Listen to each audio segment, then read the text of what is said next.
Hey everybody, Joe here with Rogue Fabrication. It's pretty much the nice last day of fall here in Oregon, so we thought it was a great time to roll this car into the shop and shoot pretty much all the sheet metal that we know we're going to be keeping with some primer.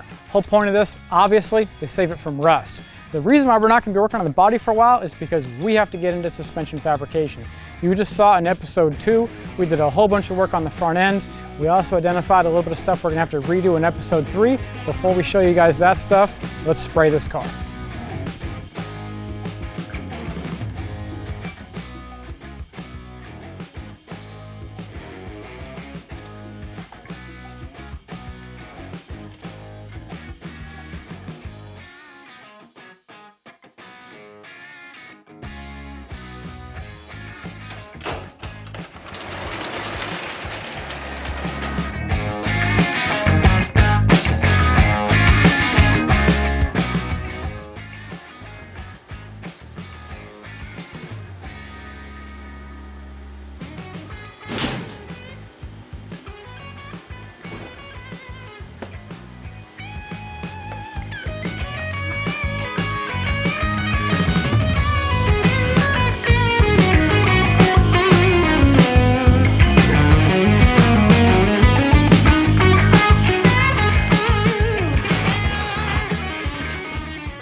You guys have kind of already seen how insanely wide these meaty tires are.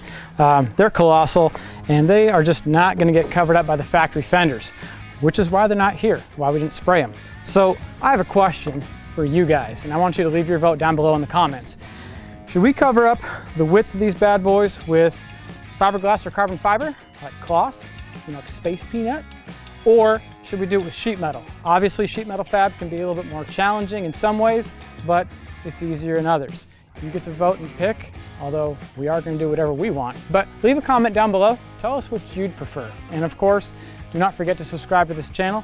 Check that bell so you have notifications. That way you can be the first one back here when the next episode drops, because you're not going to want to miss the rest of this project.